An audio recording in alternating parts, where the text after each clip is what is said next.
আগুন অত্যন্ত কঠিন হবে। কারণ জাহান্নামের মধ্যে যখন ইব্রাহিম পয়গম্বরের আব্বাজানকে যখন জাহান্নামের আগুনের মধ্যে যখন নিক্ষেপ করে দেওয়া হবে, যেই মাত্র ইব্রাহিম পয়গম্বরের আব্বাজানকে জাহান্নামের আগুনের মধ্যে নিক্ষেপ করে দেওয়া হবে, মুহূর্তের ভিতরে আমরা হয়ে যাবে, মুহূর্তের ভিতরে কয়লা হয়ে যাবে। ইব্রাহিম পয়গম্বরের আব্বা এমন ভাবে একটা চিৎকার মারবে, আল্লাহ তুমি আমাকে বাঁচাও, তুমি আমাকে রক্ষা করো। এই কথা বললে কোনো কাজে আসবে না, কারণ দুনিয়াতে ঈমান আনে নাই। ঈমান না আনার কারণে ইব্রাহিম পয়গম্বরের বাবা হওয়ার পরেও জাহান্নাম ছাড়া তার উপায় নাই, ঠিক কিনা কর?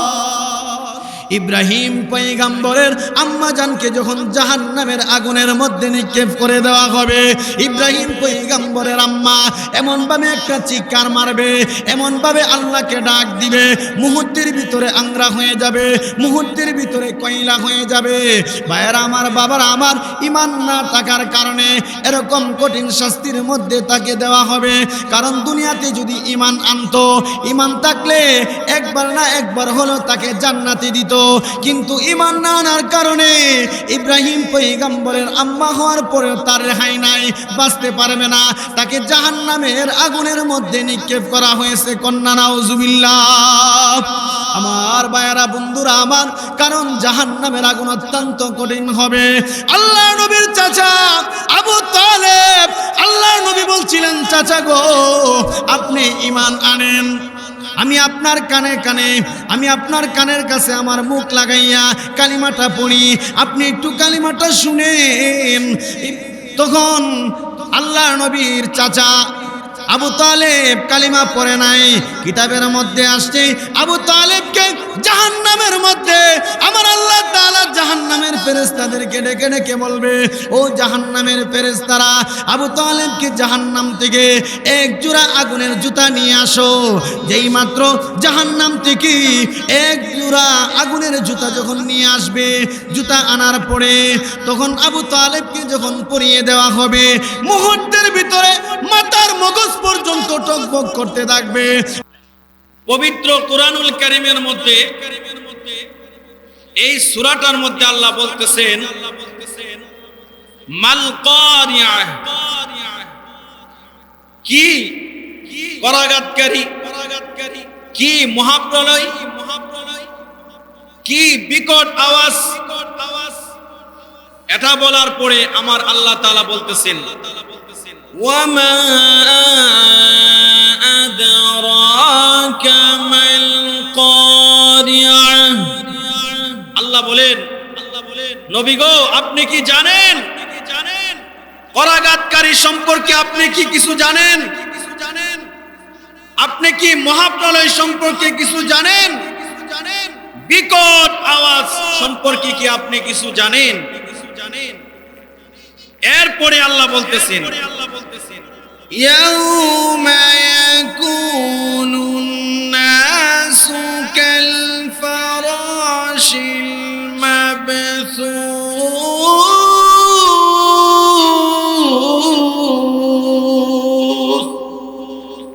আল্লাহ বলেন, নবী গো যেদিন মানুষ হবে বিক্ষিপ্ত পতঙ্গের মতো, অর্থাৎ পতঙ্গের নেই মানুষ ছুটাছুটি করতে থাকবে। এটা হবে কিয়ামতের দিন। মানুষ পতঙ্গের নেই ছুটাছুটি করতে থাকবে। এরপরে আল্লাহ বলতেছেন, ওয়াতাকুনুল জিবালু কাল'আহনিল মানফুস।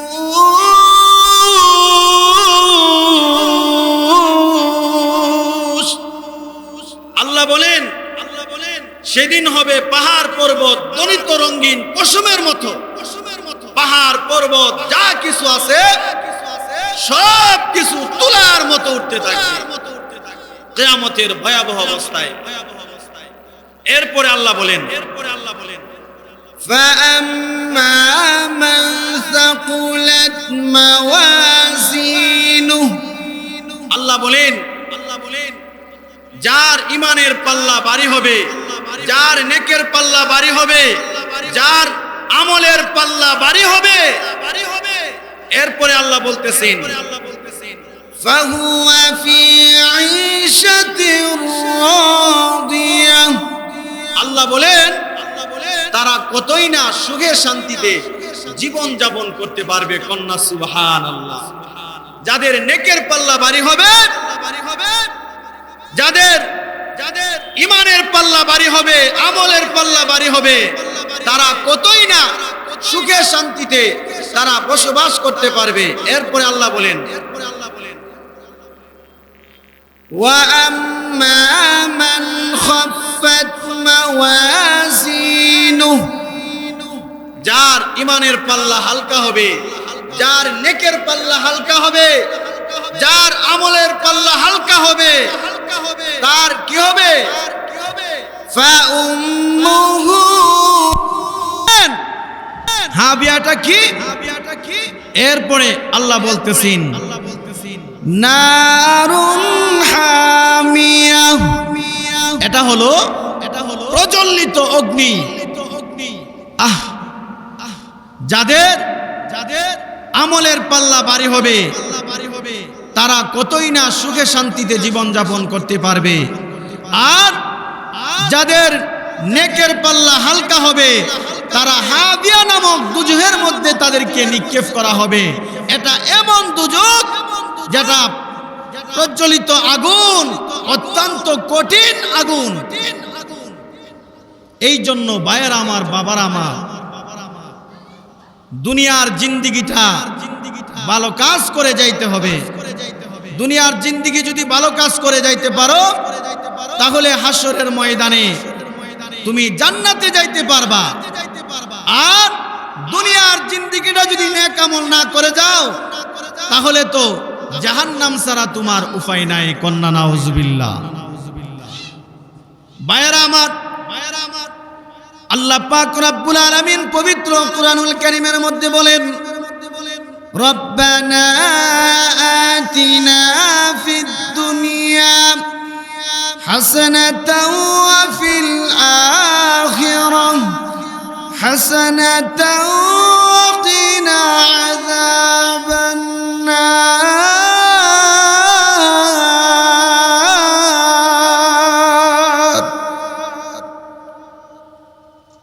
ও দুনিয়ার মানুষ, আল্লাহর কাছে দুনিয়া এবং আখিরাতের কল্যাণ চাও, দুনিয়া এবং আখিরাতের বালাই চাও, এবং জাহান্নামের আগুন থেকে আল্লাহর কাছে পানা চাও। কারণ জাহান্নামের আগুন অত্যন্ত কঠিন। যেই জাহান্নামের আগুন আল্লাহ তাআলা ফেরেশতাদেরকে বললেন, ও ফেরেশতারা, জাহান্নামের আগুনকে তোমরা গরম করো, জাল দাও। ফেরেশতারা 1000 বছর পর্যন্ত জাহান্নামের আগুনকে জাল দিল। জাল দেওয়ার পরে আগুন হয়ে গেল একদম লাল। ফেরেশতারা বলেন, আল্লাহ, জাহান্নামের আগুন লাল হয়ে গেল। আল্লাহ পাক রব্বুল আলামিন বলেন, ও জাহান্নামের ফেরেশতারা, জাহান্নামের আগুনকে আরো 1000 বছর পর্যন্ত জাল দাও। এবার জাহান্নামের ফেরেশতারা জাহান্নামকে আরো 1000 বছর পর্যন্ত জাল দিল। জাল দেওয়ার পরে আগুন হয়ে গেল একদম সাদা। ফেরেশতারা ডেকে বলেন, আল্লাহ, জাহান্নামের আগুন একদম সাদা হয়ে গেল। আমার আল্লাহ তাআলা ফেরেশতাদেরকে ডেকে ডেকে কয়, রে জাহান্নামের ফেরেশতারা শুনো, এই জাহান্নামকে আরো 1000 বছর পর্যন্ত জাল দাও। ফেরেশতারা আরো 1000 বছর পর্যন্ত জাহান্নামের আগুনকে জাল দিল।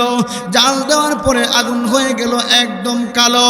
ফেরেশতারা আল্লাহ পাক রব্বুল আলামিনকে ডেকে ডেকে কয়, আল্লাহ, জাহান্নামের আগুন একদম কালো হয়ে গেল।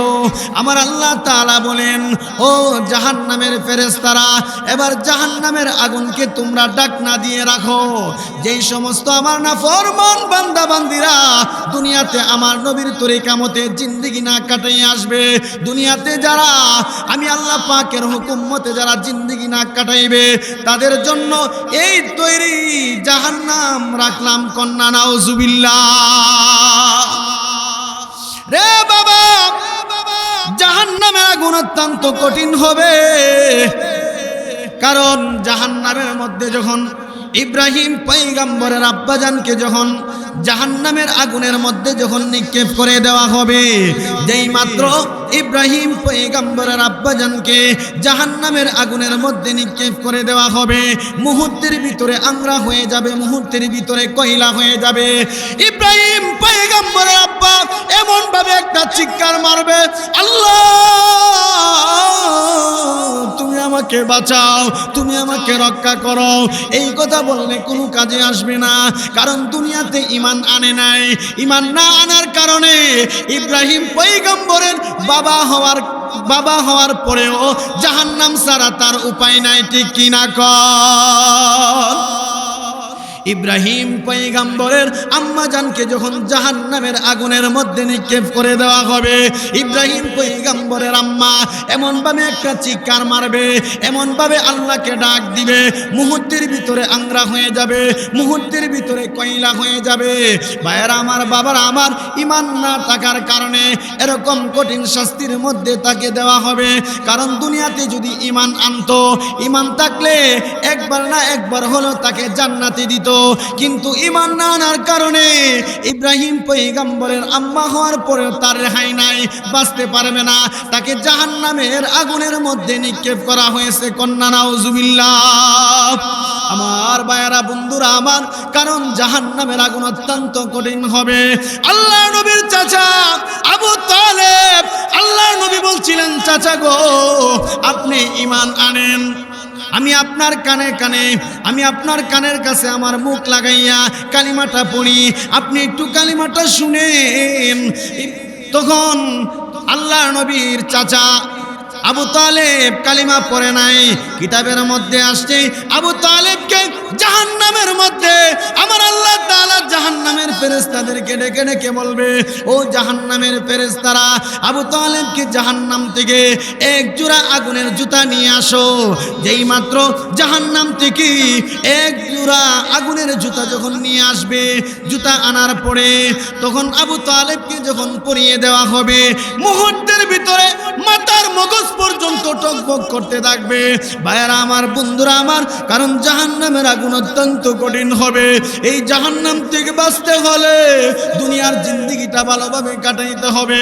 রে বাবারা, ভাইয়েরা আমার, এই জন্য আসুন সকালে 5 ওয়াক্ত নামাজ সঠিকভাবে আদায় করতে হবে, নবীর তরিকা মতে জিন্দেগি কাটাইতে হবে। রে বাবা, দুনিয়ার 70 বছর 80 বছরের জিন্দেগি অল্প সময়ের জিন্দেগি, যেই জিন্দেগির শুরু আছে আবার শেষ আছে, কিন্তু কবর নামক গৃহগর্ত অনন্তকাল অন্ধকার কবরে থাকতে হবে। যেই কবরে আপনার সঙ্গে আপনার ছেলে যাবে না, আপনার সঙ্গে আপনার মেয়ে যাবে না, এত আদরের স্ত্রী আপনার সঙ্গী হবে না। রে বাবা, দুনিয়াতে যদি মুসিবতের মধ্যে পড়ে গেলে আপনার জন্য আপনার ভাই দৌড়াই আসে, আপনার জন্য আপনার শালা সুমন্দি দৌড়াই আসে, আপনার জন্য আপনার ভাতিজা দৌড়াই আসে। রে বাবা, হাসরের ময়দানে কিন্তু এমন হবে না, কেউ কিন্তু কারোর জন্য দৌড়াই আসবে না। রে বাবা, দুনিয়ার জিন্দেগিটা যদি ভালোভাবে কাটাইয়া যাইতে পারো, নেক আমল নিয়ে যদি যাইতে পারো, তাহলে তোমার সঙ্গী হবে একমাত্র তোমার নেক আমল। দুনিয়ার জিন্দেগি যদি নেক আমল করে যাইতে পারো, ওই নেক আমল তোমার সাথী হবে। এই নেক আমলের কারণে মহান আল্লাহ তোমাকে জান্নাতের মালিক বানাইয়া দিবে। এই জন্য বাবারা আমার, ভাইয়েরা আমার, কারণ আল্লাহর পয়গম্বর যখন মেরাজের মধ্যে গেলেন, মেরাজে যাওয়ার পরে আল্লাহর নবীকে জিবরিল জান্নাত দেখাইলো, জাহান্নাম দেখাইলো। যখন জাহান্নামের মধ্যে যখন নবীকে নেওয়া হলো, যেই মাত্র আল্লাহর নবী বিশ্ব নবী রাহমাতুল লিল আলামিনকে জাহান্নামের মধ্যে নেওয়া হলো, জাহান্নামের মধ্যে নেওয়ার পরে আল্লাহর নবীকে জিবরাইল অনেক প্রকারের জাহান্নামী শাস্তিদেরকে কিভাবে শাস্তি দিতেছে এগুলা আল্লাহর পয়গম্বরকে দেখাইতেছে। একদল লোক দেখতেছে আল্লাহর পয়গম্বর জিব্রাইলকে ডেকে বলেন, রে জিব্রাইল, তাদের তো বিশাল বড় বড় পেট, এত বিশাল বড় বড় পেট, আর পেটের ভিতরে বড় বড় সাপ। ওই সাপগুলা পেটের ভিতরে লড়াচড়া করতেছে, বাহির থেকে সাপগুলা দেখা যায়। আল্লাহর পয়গম্বর ডেকে বলেন, রে জিব্রাইল, এরা কারা রে? তাদের পেটগুলি এত বড় বড়, পেটের মধ্যে বড় বড় সাপ বাহির থেকে দেখা যাইতেছে। এমনি জিবরিল ডাক দিয়ে বলেন, ইয়া রাসূলুল্লাহ, ইয়া হাবিবাল্লাহ, তারা হলো দুনিয়ার সুদখোর, তারা হলো দুনিয়ার ঘুষখোর। যারা দুনিয়াতে সুদ খাইতো, দুনিয়াতে ঘুষ খাইতো, আজকে তাদের পেটের মধ্যে এত বিশাল বড় সাপে পরিণত হয়েছে। কন্যা নাউজুবিল্লাহ। এ বাবা, এত বিশাল বড় বড় সাপ পেটের ভিতরে থাকবে, বাহির থেকে দেখা যায়। আল্লাহর নবী, বিশ্ব নবী রাহমাতুল লিল আলামিন বলেন, হে জিবরিল, আমার উম্মত যদি জানতো তাদের এত কঠিন শাস্তি, দুনিয়াতে কোনোদিন তারা সুদ খাইতো না, দুনিয়াতে তারা কোনোদিন ঘুষ খাইতো না, কোনোদিন তারা অন্যায়ভাবে মানুষের উপরে জুলুম করতো না, মানুষের উপরে অত্যাচার করতো না, বাটপারি দান্দালি করে পকেটের ভিতরে টাকা আনতো না। কারণ তুমি কার জন্য টাকা আনতেছো? তুমি তোমার ছেলে মেয়ের জন্য, তোমার স্ত্রীকে ভালো পোশাক পরিধান করানোর জন্য, তোমার ছেলে মেয়েকে ভালো কাপড় পরিধান করার জন্য। আজকে তাদের জন্য তুমি টাকা পয়সা উপার্জন করতেছো। একটু চিন্তা করো না, আমি কিভাবে টাকা পয়সাগুলি অর্জন করতেছি। রে বাবা, জাহান্নামের শাস্তিও কিন্তু আপনাকে গ্রাউ করে ফেলবে। আল্লাহ নবী, বিশ্ব নবী রাহমাতুল লিল আলামিনকে জাহান্নামের মধ্যে একদল তারা তাদের হাতের বিশাল বড় বড় নখ, হাতের মধ্যে তামার বড় বড় নখ থাকবে। এই নখ দ্বারা তারা চেহারার মধ্যে খামচাইতেছে, তাদের বুকের মধ্যে চিনার গুস্তগুলা তারা নিজের গুস্ত নিজে টেনে টেনে তারা খাইতেছে। আল্লাহর নবী, বিশ্ব নবী রাহমাতুল লিল আলামিন জিব্রাইল পয়গম্বরকে ডেকে বলে, জিব্রাইলকে ডাক দিয়ে বলেন, রে জিব্রাইল, এরা কারারে যারা নিজের গুস্তগুলা টেনে টেনে খাইতেছে, নিজের চেহারার গুস্তগুলা, বুকের গুস্তগুলা তারা টেনে টেনে তারা চিরতেছে, তারা কারা? এমনি জিবরিল ডাক দিয়ে বলেন, ইয়া রাসূলুল্লাহ, নবী গো, তারা হলো দুনিয়াতে মানুষের গীবত শিকায়াত করত। কন্যা নাউজুবিল্লাহ। যারা দুনিয়াতে মানুষের গীবত শিকায়াত করো, একটু চিন্তা করো, আজকে তুমি মানুষের গীবত শিকায়াত করবা, আর হাসরের ময়দানে জাহান্নামে তোমার নিজের চেহারার গোশত নিজে টেনে টেনে চিরা খাইবা, নিজের বুকের গোশতগুলা টেনে টেনে চিরা চিরা খাইবা। এ বাবা, এত ভয়াবহ কঠিন শাস্তি তোমাকে দেওয়া হবে। এবার জিবরিল ডাক দিয়ে বলেন, ইয়া রাসূলুল্লাহ, এত কঠিন শাস্তি দেওয়া হবে। আল্লাহর পয়গম্বর ডেকে বলেন, জিবরিল রে, আমার উম্মত যদি জানতো দুনিয়াতে কেউ কারু সমালোচনা করতো না, ঠিক কিনা কর? এত কঠিন শাস্তি দিবে, এগুলা যদি জানতো, কেউ তো কারো সমালোচনা করলো না, ঠিক কিনা কর?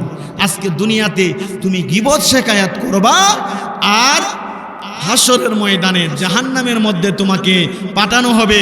তোমার নিজের চেহারার গুস্ত, তোমার গালের গুস্ত, তোমার বুকের সিনার গুস্ত, এগুলা তুমি টেনে টেনে চিরা চিরা তুমি খাইবা। একটু চিন্তা করো, আজকে দুনিয়ার মানুষে দুনিয়াতে গীবত শিকায়াত পরনিন্দা এগুলা বর্জন করতে হবে, এগুলার থেকে বিরত থাকতে হবে যদি জাহান্নামের ওই শাস্তি থেকে বাঁচতে চাও, ঠিক কিনা কম? ভাইরা আমার, বন্ধুরা আমার, আল্লাহর পয়গম্বরকে এক জায়গার মধ্যে নেওয়া হলো, জাহান্নামের শাস্তি দেখতেছে। এক ফেরেশতা বিশাল বড় এক পাথর নিয়ে দাঁড়াইয়া রইছে। একজন জাহান্নামী জাহান্নামের সাগরের মধ্যে হাবুডুবু হাইতেছে। ওই লোকটা যখন দাঁড়ে আসে, এমনি তাকে বিশাল বড় একটা পাথর দিয়ে তাকে আঘাত করে, পাথর দিয়ে যখন আঘাত করে এমনি লোকটা দূরে সরে যায়। ও মুসলমান বাবারা, ভাইয়েরা, এবার জিব্রাইলকে ডেকে বললেন, এ জিব্রাইল, তারা কারা? তাকে এমন কঠিন শাস্তি দেওয়া হইতেছে, পাথর দিয়ে দিয়ে বড় বড় আঘাত করতেছে। জিবরাইল ডাক দিয়ে বলেন, ইয়া রাসূলুল্লাহ, ওগো আল্লাহর পয়গম্বর, তারা দুনিয়াতে মদ খাইতো, তারা দুনিয়াতে গাঁজা খাইতো। কন্যা নাউজুবিল্লাহ। এ মুসলমান, দুনিয়াতে মদ খাও, গাঁজা খাও, নেশা করো, আর হাসরের ময়দানে এই শাস্তি ভোগ করতে হবে। কন্যা নাউজুবিল্লাহ। এই জন্য বাবারে এই জাহান্নামের শাস্তি অত্যন্ত কঠিন। এই জাহান্নাম থেকে বাঁচতে হলে দুনিয়ার জিন্দেগিটা সুন্দরভাবে কাটাইতে হবে। দুনিয়ার জিন্দেগিটা কেমনে সুন্দরভাবে কাটাইবা? আমার আল্লাহ তাআলা বলেন, ও আমার বান্দা বান্দিরা, তোমরা 5 ওয়াক্ত নামাজ সঠিকভাবে আদায় করো। আজকে নামাজ পড়ি না, অবহেলা করে সময় কাটাইতেছি। 365 দিন আমাদের থেকে বছরে অতিবাহিত হয়ে যাইতেছে, চলে যাইতেছে, একদিনও ফজরের নামাজ আদায় করলাম না। ঠিক কিনা কর বাবা? আপনি কেমন সন্তান লালন পালন করতেছেন, যে সন্তান একদিনও ফজরের নামাজ জামাতের সাথে আদায় করে না? হুদার 300 দিন মুয়াজ্জিন আজান দেয়, ডাকতেছে নামাজের জন্য আসো, কিন্তু এই মুয়াজ্জিনের ডাকে তুমি সাড়া দাও না। তোমার সন্তান নামাজ পড়ে না, তুমি নামাজ পড়ো না, তোমার স্ত্রী নামাজ পড়ে না। বাবারে, জাহান্নামের শাস্তি অত্যন্ত কঠিন হবে। এই জন্য জাহান্নামের শাস্তি থেকে বাঁচতে হলে সঠিকভাবে জিন্দেগি কাটাইতে হবে।